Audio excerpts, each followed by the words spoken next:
All right. There we go. Peace, y'all. What's up? Plot and Progress, episode 40. We back at you. For Could be anywhere in the, could have been anywhere in the world tonight, but you're here with us, so we must show gratitude for that. We have a pleasure of having a guest with us tonight. We're gonna jump into who he is and what he's about, and just kind of chop it up. But before we do that, we're gonna keep it consistent with what we always do. Who spit those bars? What you got? What you got for me, True? Who spit them bars tonight? Yeah, indeed. So yeah, Rakeem, as Bilal was explaining to you earlier, this segment we just spit some bars that are aligned with the mission and what we deal with, and you're gonna get the first guess at it.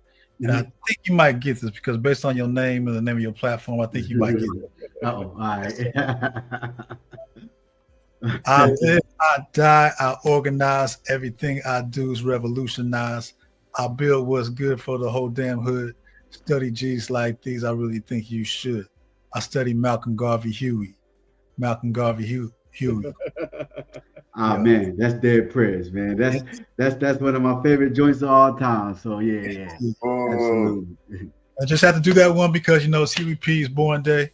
Absolutely. You know what I'm saying? So just to pay homage to one of the great ones. Everybody watching right now, it's delayed when the episode comes out, but the day we're recording this is Huey's born day on the 17th. Okay, what joint is that? What song is that? Malcolm Garvey Huey. Yeah. All right. All right, y'all. So, hey, y'all gotta go check that one out. Yep. A banger. The video is fire too. Okay, I actually haven't seen the video, so I may check that out for myself. Kyla, what's going on, man? That song is old. I haven't seen the video, bro. I know the song, but I haven't seen the video. So I'm gonna check that out, man. You know how that go sometimes. But hey, so with that being said, let's get into a quick recap, man. We fresh off of episode 39, which was, man, that episode 39 was a big one for me. I wasn't actually on that session, but it was powerful, man. I was very moved, very inspired by Bria Baker. Shout out to her. Check out the book, Rooted. Get your copy, Grassroots Bookstore, or you can go to briabaker.com, go directly to the source. But considering where that conversation went, and you were actually on that particular session, True, what is your reflections on that particular episode? Yo, just Rakeem, when I build with Cast a lot, I'm always talking about how capitalism is like a thorn in the side of Black folk. And so every time we get a guest on the show that reiterates what I build with my son and the youth or people who come around, it just validates and reinforces some of these things that I tell people. And she got really into the root of the problem with that. And she talked about ways that, our people get their land taken away from them. Something she mentioned was eminent domain. And, out here in Arizona, the light rail was something that the government used eminent domain as a legal way to, take property from people. You know what I'm saying? I did some research after the show and I saw that there was this one cat, I think his last name was Garrett.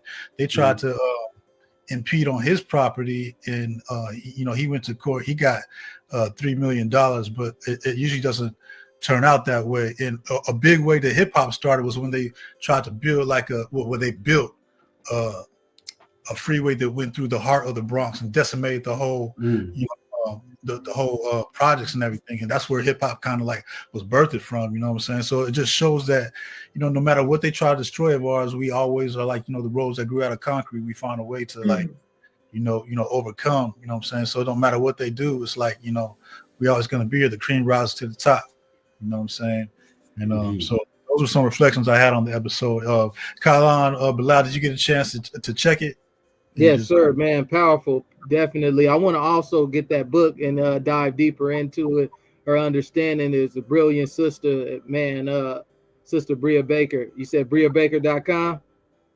Indeed. Yeah. So y'all check that out as well.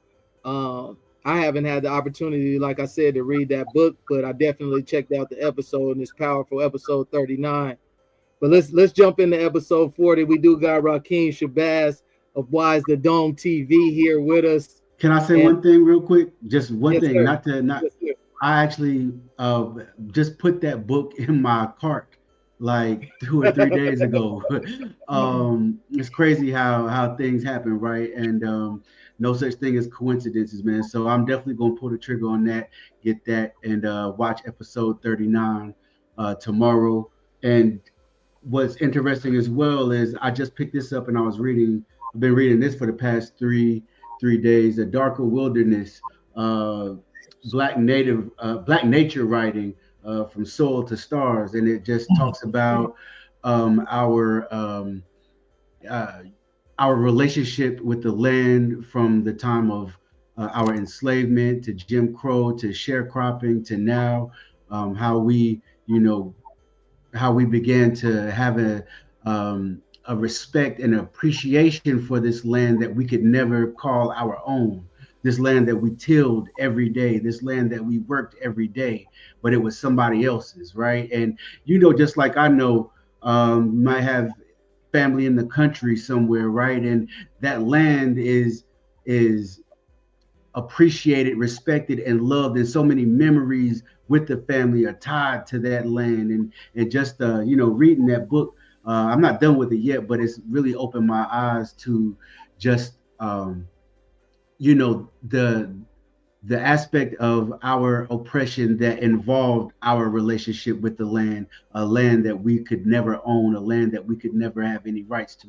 So yeah, when I'm done with that, I'm gonna get the joint that uh, The Rooted. what yeah, the rooted book, and yeah, so it's dope, man. That's a crazy coincidence, but yeah, I can't wait to tap into that and can't wait to watch episode 39.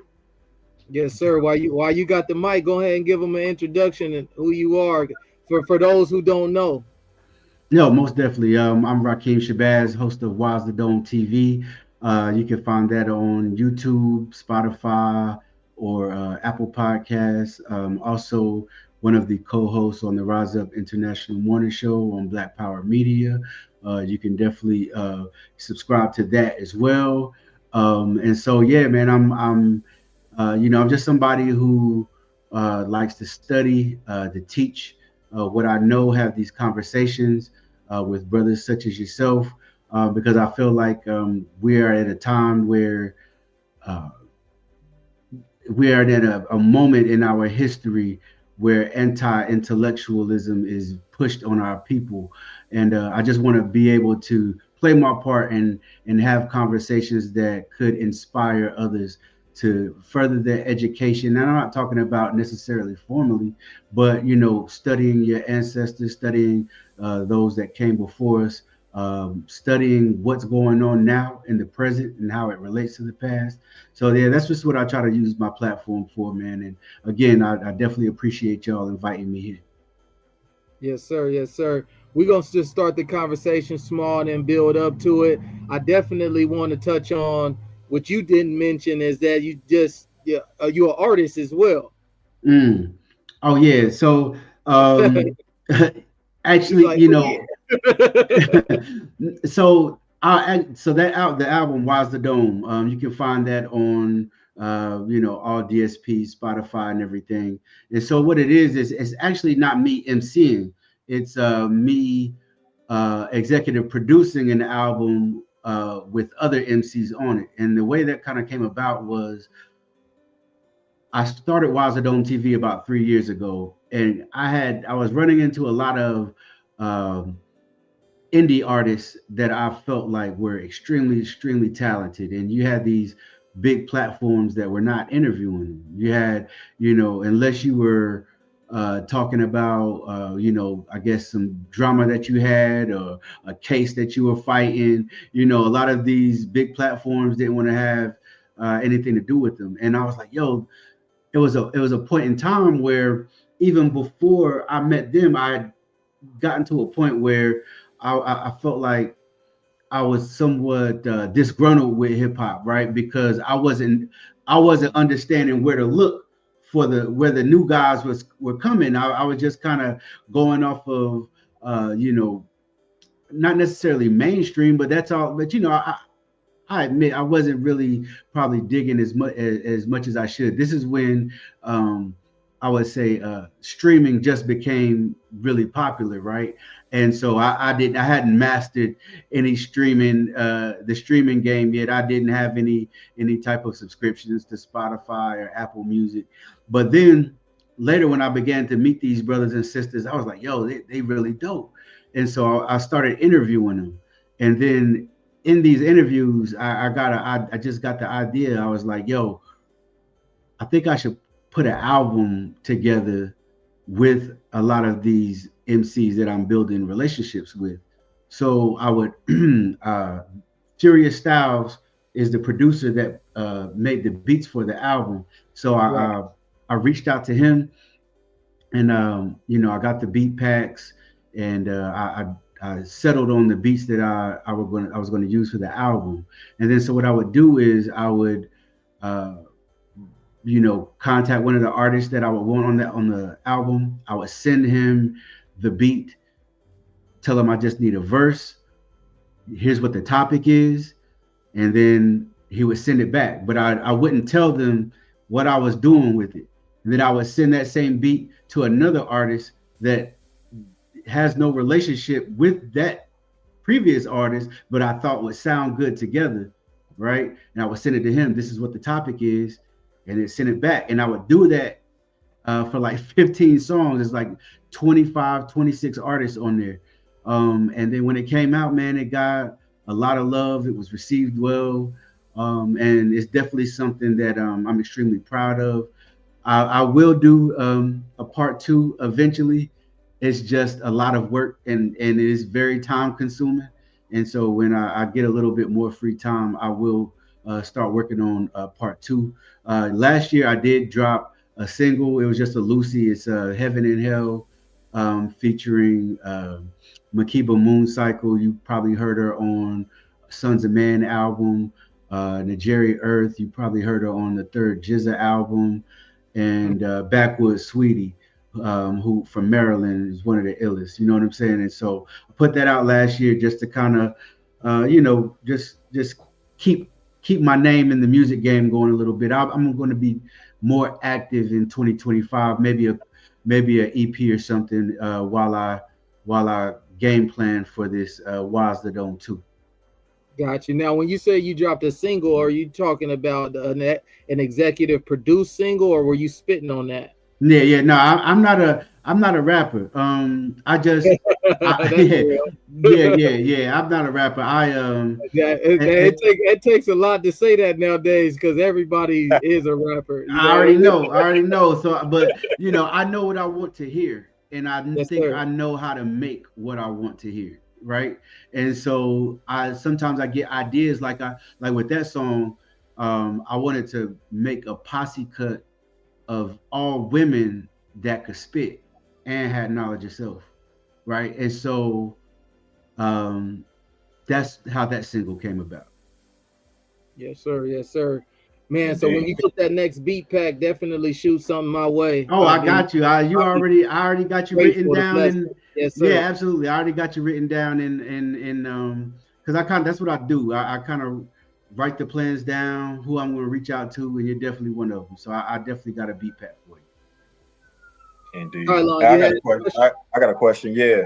So and I was sharing with y'all brothers as well. Recently I was watching this documentary with my daughter, and it's basically chronicling the Great Migration of Black Americans.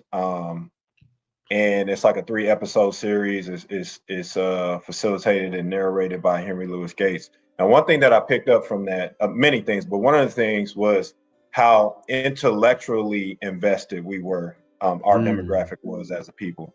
And I think earlier you were speaking to the fact that we've kind of lost that sense, or at least like the overall collective, that's not like the big wave that's being perpetuated in a sense, right? So in regard to music, I feel like for our generation, specifically Generation X and Y, the millennials, hip hop music was a medium that served as an educational format for a lot of us. Like, for instance, I remember the first time I heard Killer Priest on Basic Instructions Before Leaving Earth, right? Yeah. Songs like that, and you're like, oh, hold on, what did he say? And then you go do due diligence on that, and you're like, oh, it just opens up a rabbit hole that you can kind of go down, and one thing leads to another, right?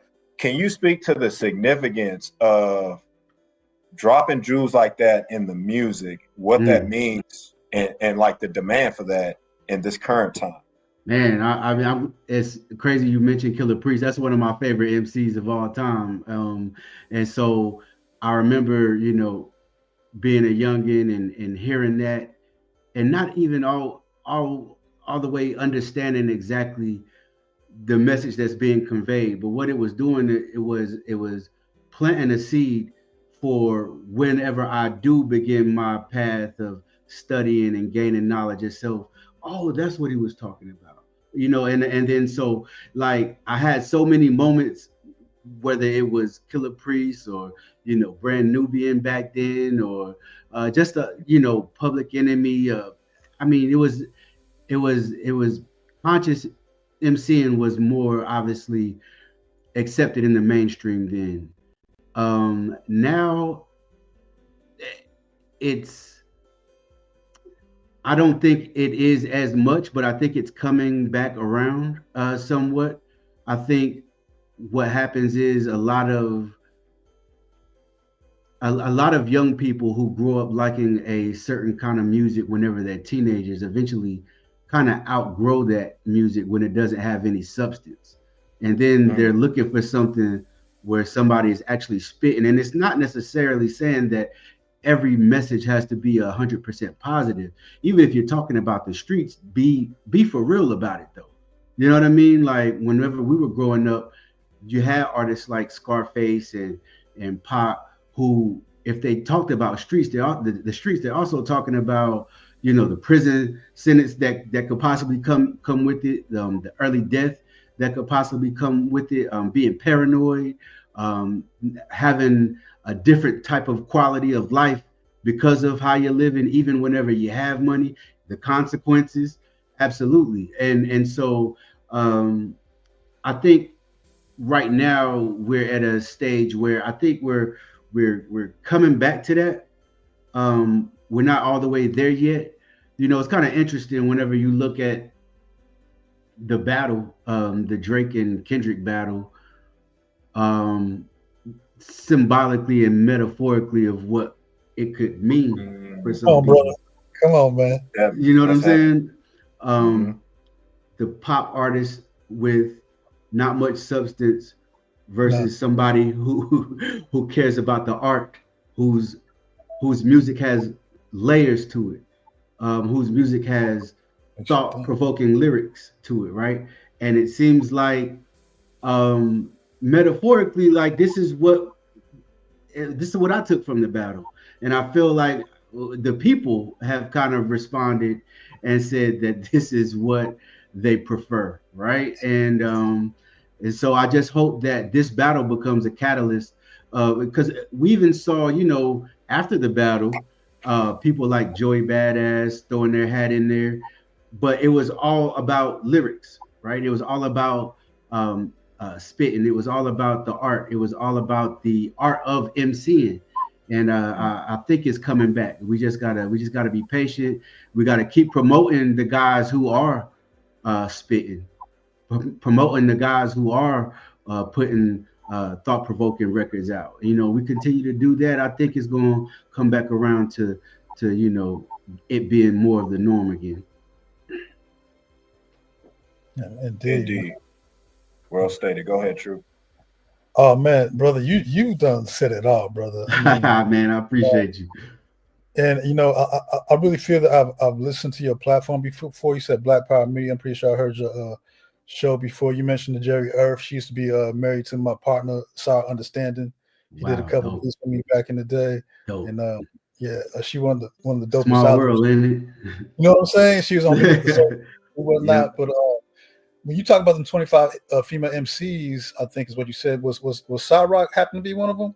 No, I wanted that to happen. I couldn't make that happen at that time, but I definitely hope to rock with Cyrock one of these days. I actually got a chance to see her perform last year.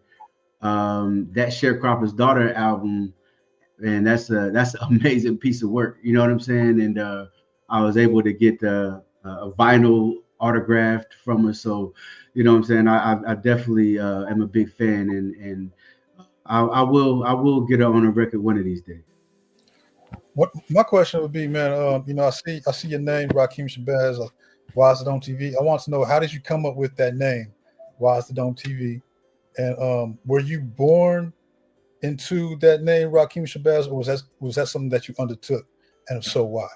Yeah, absolutely. That was something that I undertook whenever um, so when I was younger, I was searching, right, and coming across many different schools of thought and ideologies, and reading books, and uh, I was on my path. I mean, still on my path, right? But I was just kind of beginning, and it was the 5% who brought me out of a stage of uh, triple stage darkness, mentally, and so the name I was given once I uh, knowledged 120 and went through my black coffee, which is what we call in Sudan, at Divine Allah in Dallas.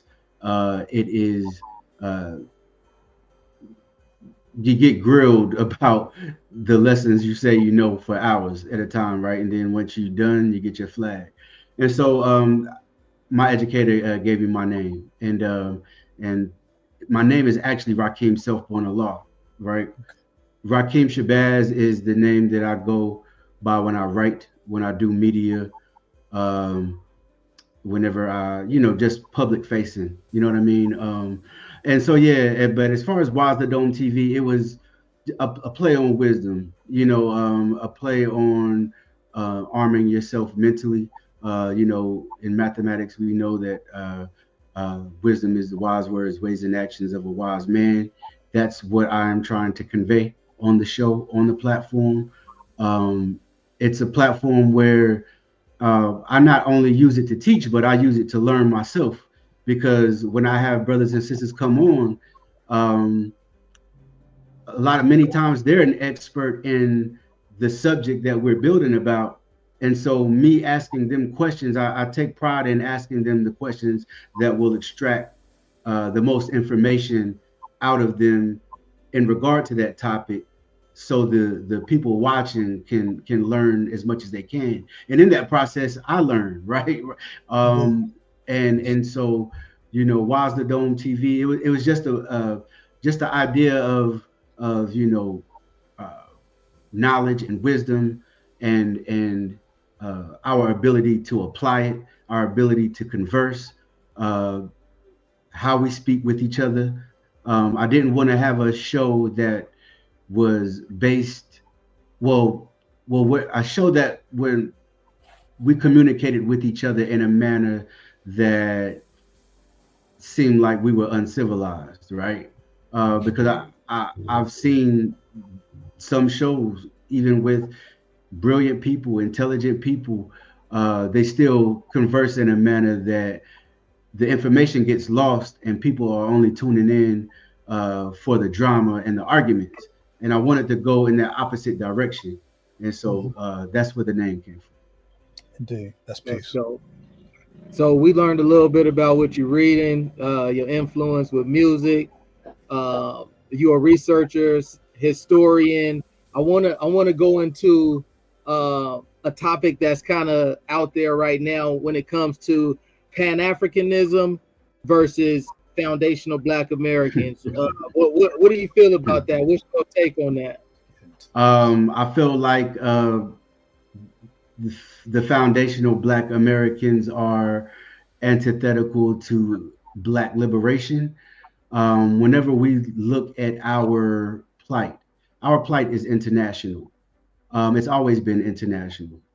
Everybody from Dr. King, who went to Ghana in '57 to build with Nkrumah during the Uganda independence movement, he understood that it was international. Malcolm, who We all know about his trip to Africa and the Middle East to build with African leaders and organizations there to build solidarity, because he understood that our struggle was international. The Black Panther Party, we have pictures um, of the Panthers overseas in places like Palestine training, because they understood that the same people who are responsible for oppression in Palestine or oppression in West Africa are the same people responsible for our oppression. And I feel like whenever we look at what's going on in the world and the plight of Black people, I recently heard I recently heard Elon Musk mention that, the whole, the MAGA thing, make America great again. Well, I recently heard him mention, now it's time to make Europe great again, right? And so this gives you an idea and an understanding that they are operating multinational corporations from global conglomerates, and we are doing ourselves a disservice attempting to separate ourselves from our people just because they were brought to a plantation in a different country. It doesn't really make much logical sense for me, and from a strategy standpoint, it makes no sense whatsoever. We are willing to divide our army and fight somebody who is not dividing his army, simply because somebody from a right-wing think tank in Yvette Carnell tells you Pan-Africanism is dead. Tariq Nasheed picks this up, creates his little spinoff group, FBA, and now we have a movement of people who are going as far as denying the fact that they are even of African descent. We are dealing with confused people who don't understand the historical record and our Black liberation, our tradition. There's not many people that you can think of, from Garvey, from Du Bois, from Dr. John Henry Clark, Schomburg. We could just go on down the line on who didn't have an understanding that we are African people, and not only are we African people, our plight is an international one. When we look at what imperialism is, right? And neo-colonialism. We're looking at these Western nations, these multinational corporations that Elon Musk and these other billionaires operate in, and they're going into the places like Congo and extracting all the mineral resources and getting rich. They're over there destabilizing the economy in Haiti and making the native population using them as cheap labor. We're seeing this happen. This happens in Latin America. This happens in parts of Asia as well. These people think global, and plus, even outside of the political aspect of it, genetically, we may have a little bit more admixture than a continental African, but genetically we are African people. And even African people on the continent at this point, with all the colonialism that they have faced, have an admixture as well. A lot of them do, especially in places like South Africa, places in West Africa, Ghana, Nigeria. And so we have spent so much time fighting the European and this idea that we weren't human, and the idea that they're going to strip away our humanity, right? Only to take up the same rhetoric that they use on us and not see the humanity of our brothers from the Caribbean, or our brothers in West Africa, or our brothers in Brazil, our brothers in Chile, our brothers in London. Why am I going to separate myself from my people when we are stronger together? As you know, as the famous quote from Elijah Muhammad, you know, our unity is stronger than an atomic bomb, man. And that doesn't necessarily mean we have to hold hands and sing kumbaya, but whenever we come together for one common cause, as family, as being in community with each other, we can't be stopped, right? And so Pan-Africanism is not only a response to the international aspect of our oppression, but it is a naturally occurring thing, in my opinion. And I learned this from Kwame Ture. It's a naturally occurring event uh, with African people, meaning that this was going to happen anyway. African people were going to see the need to unite politically, see the need to unite as family as time goes on. The same way we have these artificial nations, national borders that were created through colonialism. They saw that, hey man, none of that even makes sense. A united Africa is the biggest threat to the West that there is, because the minerals of Africa power the West, from their smartphones, laptops, electric cars, all of that. And so I feel like people are being really short-sighted to fall into this FBA 80 stuff, because if you think reparations is going to be what liberates you, I mean, you're wrong, right? I mean, we'll still be under the system of capitalism. We'll still live in an imperialist empire. And once they give you reparations, no matter what form it is, whether it's cash payments or cash, free education, this and that, I don't really know what's all on the table. But once they give it to you, they would say then, all right, well, you niggas got what you wanted. You're on your own, right?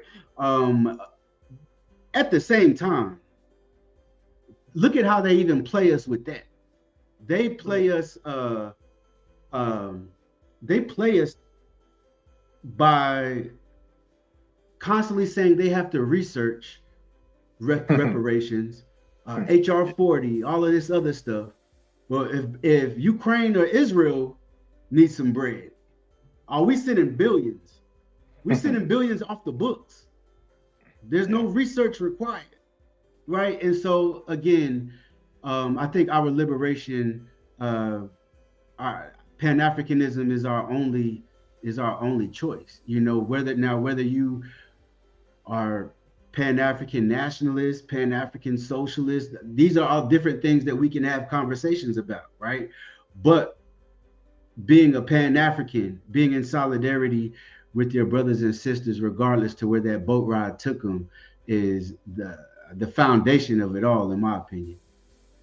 I have a follow-up to that. Considering like the current landscape, I feel like there's misconceptions on both sides of the spectrum, right? So you have your Black Americans that feel however they feel about the continent, and then those that are on the continent, they have misconceptions about us, and they even come here to educate themselves, put themselves in a certain economic status so that they can see back into their native countries. But while they're doing that, in a lot of instances, they don't assimilate into, our, existence here. And that's through conditioning, right? On both sides. Right. So considering that and the need for a global alliance amongst the diaspora, what do you see that could serve as a vehicle or a mechanism to start to bridge these gaps? Because I feel like acknowledging our ancestry is one thing. Even visiting these places has its benefits, but I think it's surface level, right? I think in order for us to really forge the appropriate relationship, I think the level of interaction has to be much deeper than that, right? So is it an economic front, or is it some sort of other initiative that we need to consistently drive to, tear down some of the barriers that have been erected between us?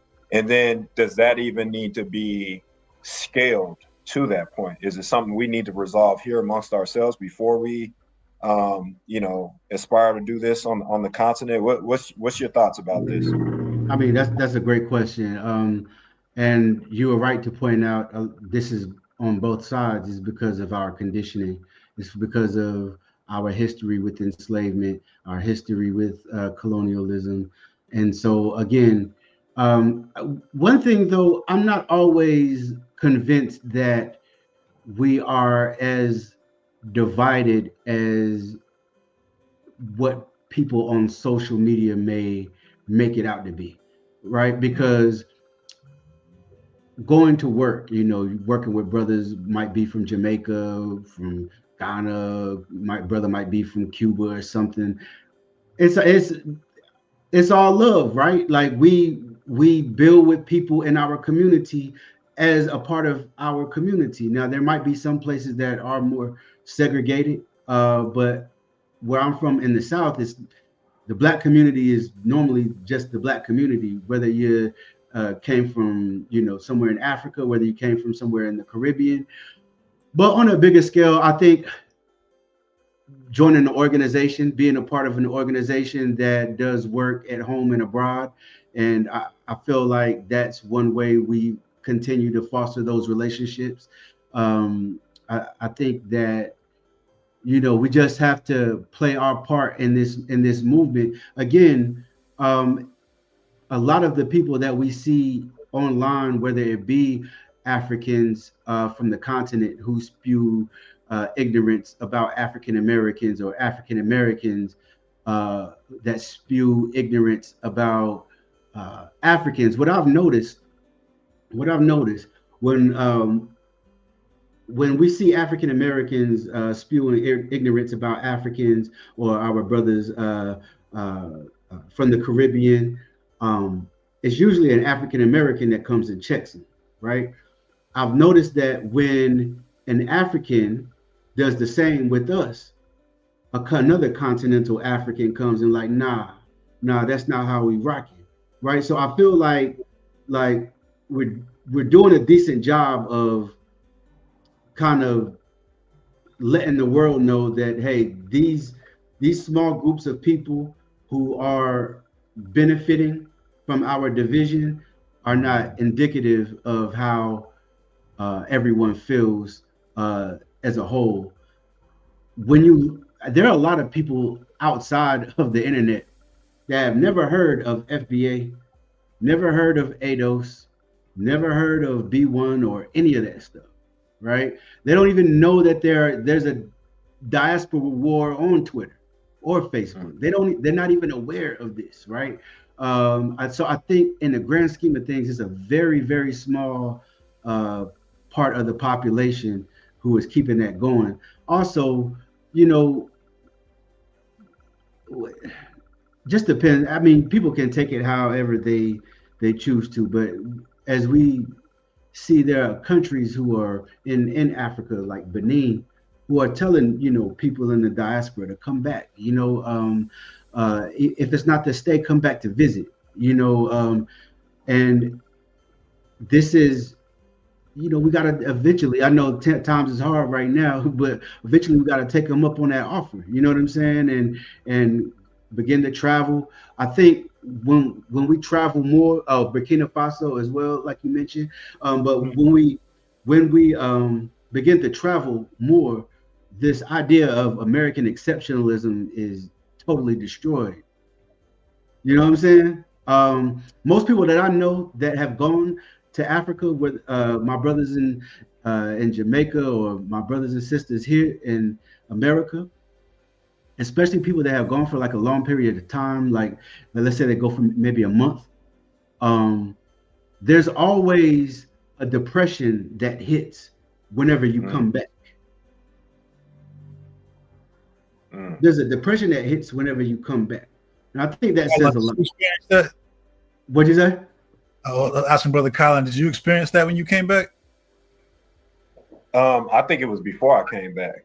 Mm. So I mean, aside from wanting to get back to my family and everything like that, but when I came to the realization that okay, it's time to go, it's like, oh, okay, damn, back to the grind, back to the smog, back to the, everything. You know what I mean? You start thinking about all these things that were kind of like, and I was only there for 2 weeks, but you start to get it's amazing how little time it takes for a human mind to adjust to conditions, right? It doesn't take long, right? So when I was there and I got used to the food and to the people and to just the overall sentiment of what I was in, and then like a couple of days out from me having to return, I'm like, damn, I'm thinking about work. I'm thinking about all the traffic, nonsense, noise, you know what I mean? Just everything. And it's like, well, damn. It really gave me a greater appreciation for some of the tools that I have at my disposal, number one.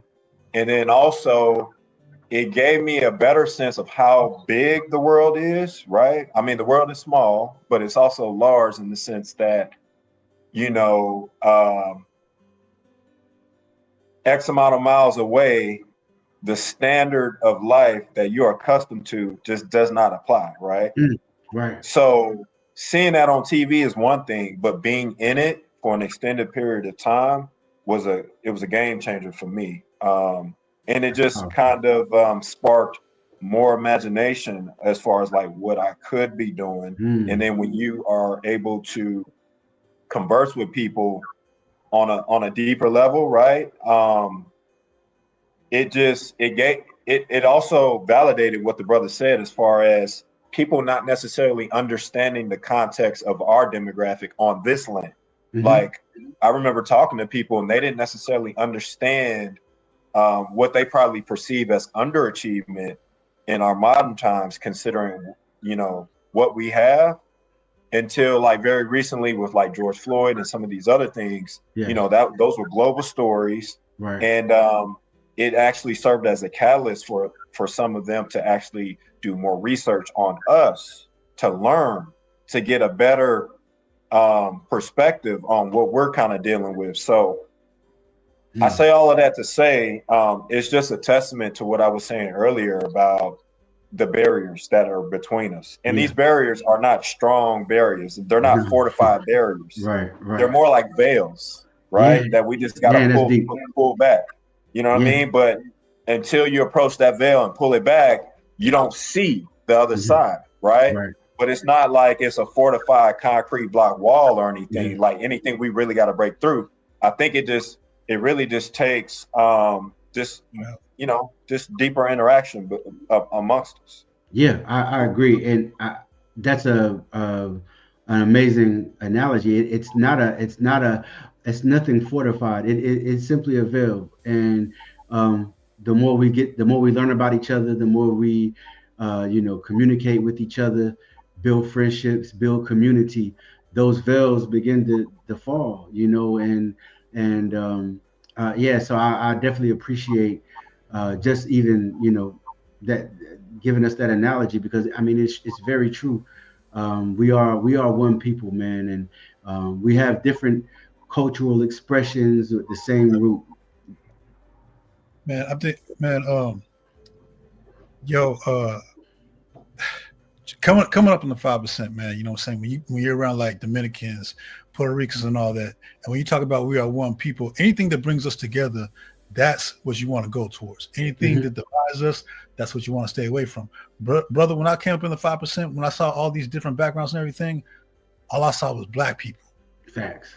That's how amazing it was. You know what I'm saying? So when I see people talking about all this division with the FBA, and especially in hip hop now, with the whole controversy of the origins of hip hop and who was there, brother, because you said you Nas 120, if you don't mind, can you break down the answer to why does the devil call our people Africans? Because I feel like that all right there. Right. So so the idea of the devil wanting us to see that, or wanting us to think that we are all different. This idea. So I used to struggle with that degree, when I first got it, because I was like, yo, this don't even sound right, man. Like, you know what I mean? Like, but I feel like I was building with one of the young gods, and he kind of told me his understanding. And whenever we came over here, we weren't necessarily African.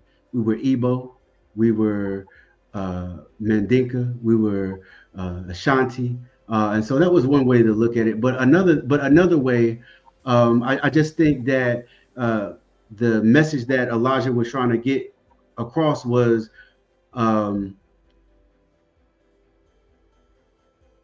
let the national divisions keep you divided, right? At the end of the day, you are original people. As we go back to the knowledge degree, who is the original man, right? It doesn't say the Asiatic black man from New York, or you know, like it doesn't say any of that, right? And so again, I I get a lot of hot water sometimes over that degree anyway, because I ask people to this day how they see that, because I find that some have taken this to mean to have an anti-African sentiment, right? To, you know, the idea of we are Asiatic, right? And so whenever we look in Message to the Black Man, Elijah kind of explains what he meant by Asiatic, where he says that we are Asiatic from the continent of Africa. I'm not one that necessarily even uses that word Asiatic anymore, unless we're talking about the Asia being the body and the Attic being the mind. You know what I'm saying? But to take that literally, which some of our brothers have, they have developed an anti-African sentiment. Well, they're quick to tell you, no, I'm not African, I'm Asiatic, right? And so that's a very important question that you asked me. It's just I don't necessarily know I have the best answer for it right now, because it's something that I still kind of look at sometimes and have to realize that was written in a time where there was a big anti-African sentiment amongst our people, because being connected to Africa meant we were still fighting for our humanity. So we didn't want to be, we had this, the European taught us everything about Africa was savage. Africa had no history before enslavement. Africa has done nothing to put itself on the world stage. And a lot of this stuff was internalized by our people back then. You know, those lessons was written from 1930, you know, to 33, right? And so I get in trouble sometimes because I'm not one that sees any of the brothers that came before us as infallible. And so I have, you know, questioned that degree. Why does the devil call our people African? Because I know how I interpret it, but I know how it's interpreted by some of our other brothers and sisters. And again, I have seen it personally create an anti-African sentiment, and I'm definitely not for that. Yeah, that's peace right there, man. So the conversation has really been based around like liberation and just breaking out of those chains.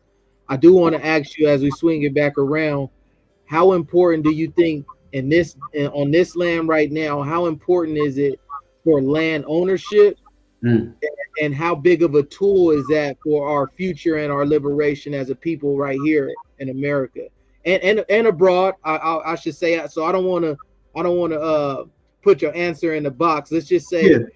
How important do you think land ownership is for our liberation? I mean, that's a great question. I think, to be honest with you, I think that's something that I'm still studying, right? I'm still, as far as land ownership and its connection to our liberation, because we're getting to a point where I mean, I just feel like this nation is on fire, it's crumbling, right? And so what will land ownership even mean 25 years from now, right? if we do see revolution in our lifetime with a new economic system, what would land ownership look like then? Would it be privatized? Would it be state ran? Would it be owned by the people? Would it be a co-op? And so, like, I don't know. I feel like if you have land already, you got to hold on to it, farm something, train on it. But it's definitely something I'm still studying as far as land ownership and its connection with our liberation, at least here. As far as Africa, I think we have to be careful of going to Africa with the capitalist European capitalist mind state and wanting to gobble up all the land that we can there, that we can afford there, even if it's just because it might be cheaper. Because it's not necessarily the thing that I feel like we should be doing. Uh, Not to say that you shouldn't have any land, but we just have to be mindful because although having land is important, we first have to free the land first, and then we'll figure out uh, how we'll go about land ownership and what it will look like. Right now, we're not sovereign. We don't have agency over our communities. We don't know. I mean, we kind of know what direction this nation is heading, um, and so it doesn't look like it's heading in a place where anybody's land is safe, let alone Black people.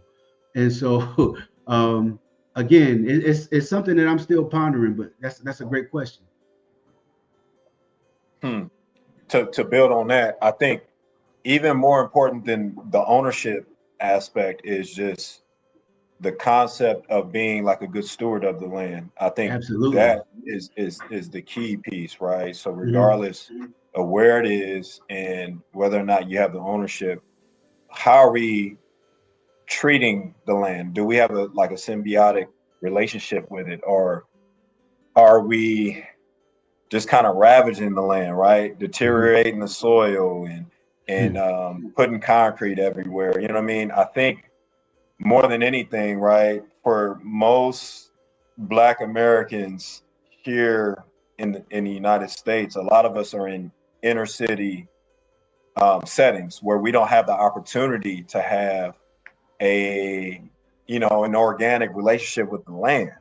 Mhm. And I think when we have that exposure, it brings us closer to who we really are and how we're really supposed to interact Yeah. with the Mother Earth, right? There's all kind of instances in nature that serve as a direct representation of things that can heal us or certain interaction. Like, for instance, you look at a leaf in a light, it looks like our nervous system, right? Mhm. Right. Right. There's different fruits you can look at, or vegetables, or just vegetation out there that directly resemble our biology, right? Mhm. So to me, that is a clear indication that we don't have a full understanding, or we've lost the understanding Yeah. of the relationship that we're supposed to have with our land.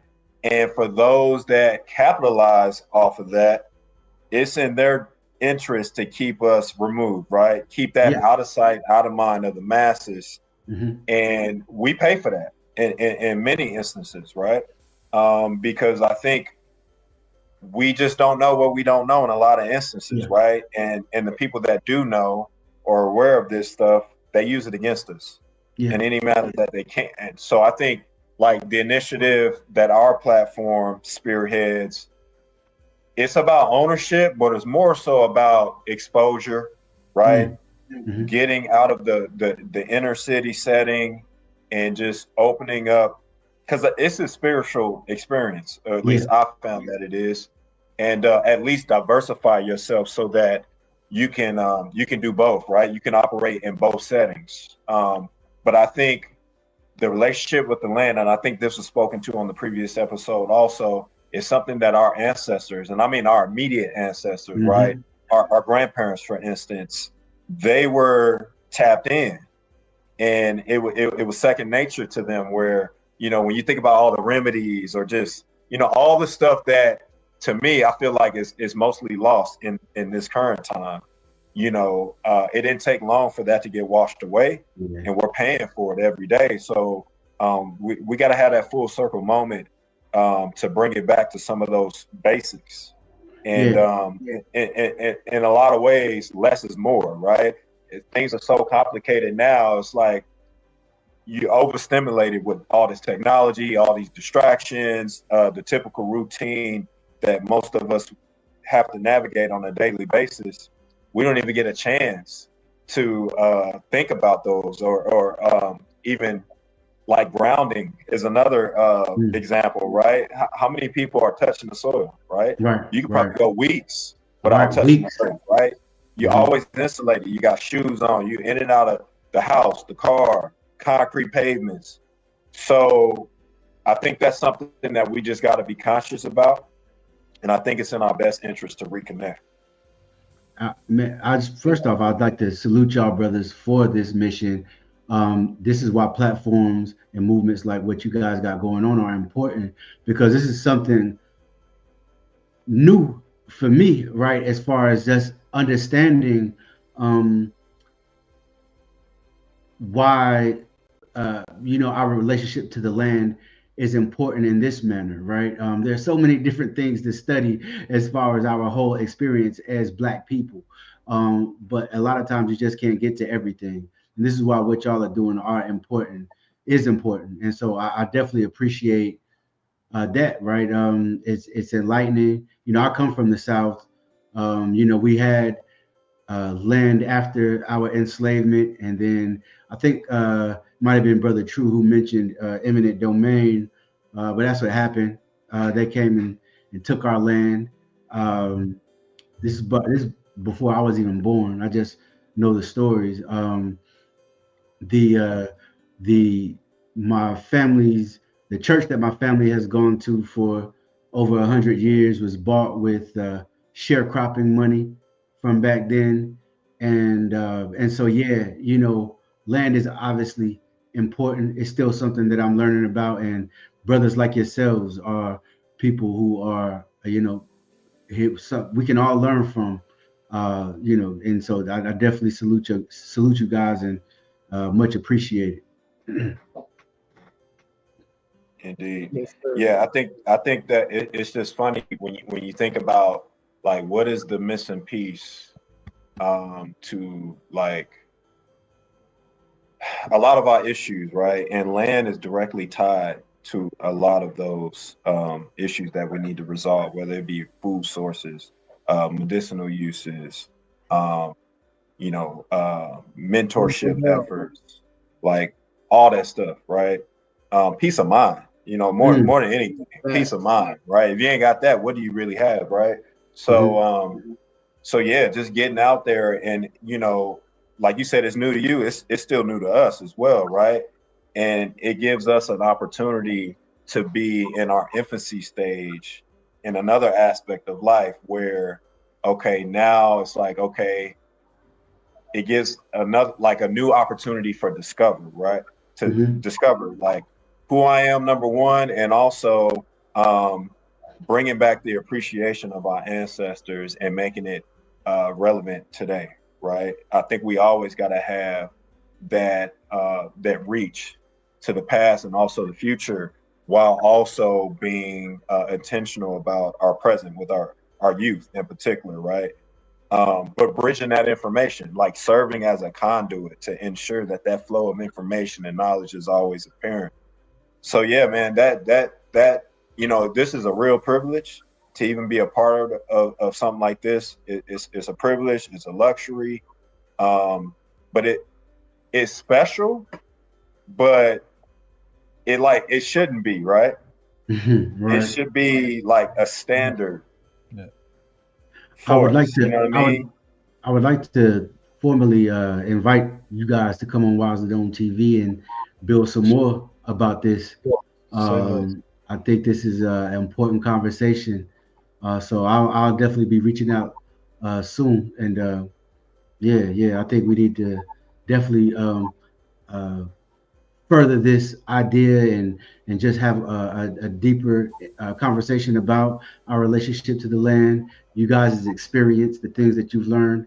I think the fans of Wazadom will be greatly appreciative of that. And your findings on the book that you're currently reading right now, right? Because it's all about education. Each one teach one. What we get, we pass on to the youth, and we got to bridge that gap with the youth. You know what I'm saying? There's a big gap between generations and whatnot. You know what I'm saying? And when it comes to education, I see a lot of books behind you, brother. What else are you currently reading? Or can you? Oh, man. Yeah. So let's see. I'll pull up a few. I was reading this. This is of Black Studies, Joshua Myers. It's talking about the history of Black Studies, and it highlights four people: Du Bois, Cedric Robinson, Sylvia Winter, and who is the fourth? Jacob Carruthers. Also, just give you the last couple of joints that I read.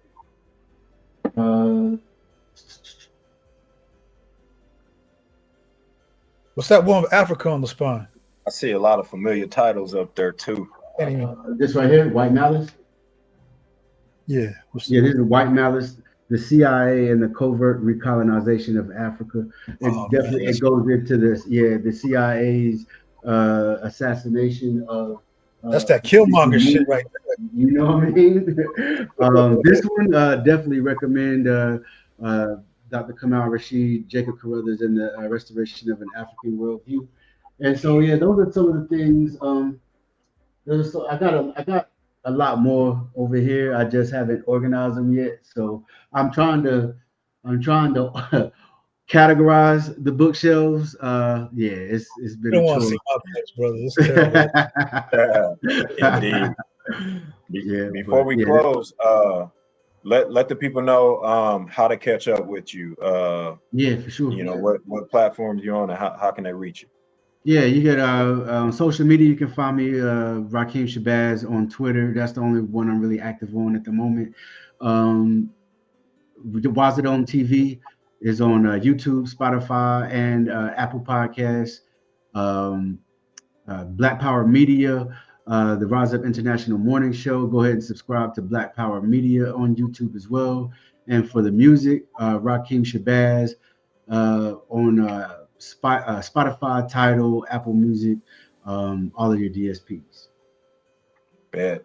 All right, so let's get into these announcements, y'all. The Growth Spot. What we got coming up? Our next event, February 23rd. Correct me if I'm wrong. Am I off? Nope, Sunday, you're right. Okay, Sunday the 23rd. We have a go bag workshop. So essentially, teaching the community how to assemble a go bag, what the significance of a go bag, what are some of those items that you should include in a go bag. I believe that session is sold out, perhaps, or close to. So stay on the lookout for that. We'll probably be running that back at some point. And then we also have the Get It Out the Mud workshop series. First. Say again? Yeah, I was just saying part one of that series. Yeah, part one of 3. The first workshop is going to be composting 101, teaching you the significance of composting, which can serve as a vital tool or mechanism to help you grow your own food, garden, and things of that nature. And then we'll have a couple others. That is going to be, what's the date on that one? March 30th. March 30th. Okay, that's a Sunday. So be on the lookout for that one. And then we have the return of the Legacy Camp. That's going to be the weekend of May 24th through the 26th. What is the Legacy Camp? The Legacy Camp is an opportunity for young men to come out with us on the land, on our acreage, unplug from the inner city, put your hands in the soil, some sweat equity out there, camp. We have a good time, a lot of good activities. yoga, archery. We get into it. We breaking it down like that. Very good opportunity. We had the first legacy camp last year. It was a very good turnout. I think we had roughly 20 young men, and we had one of the young brothers came from the other side of the country. Man, he came from Baltimore to come rock with us. So anticipating that as well.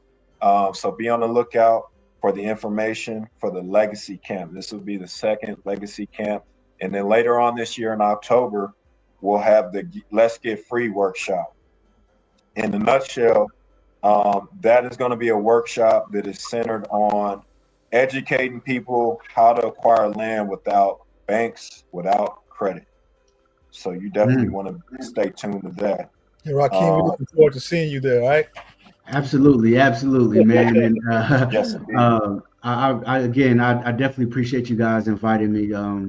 This was a dope conversation. I appreciate what you guys are doing. Much respect to you guys, and I look forward to having y'all on Waza Dome TV, and I'll be the interviewer. And yeah, let's make it happen, man. But again, it's an honor to be on this show. So thank you. Yes, sir. Much appreciated.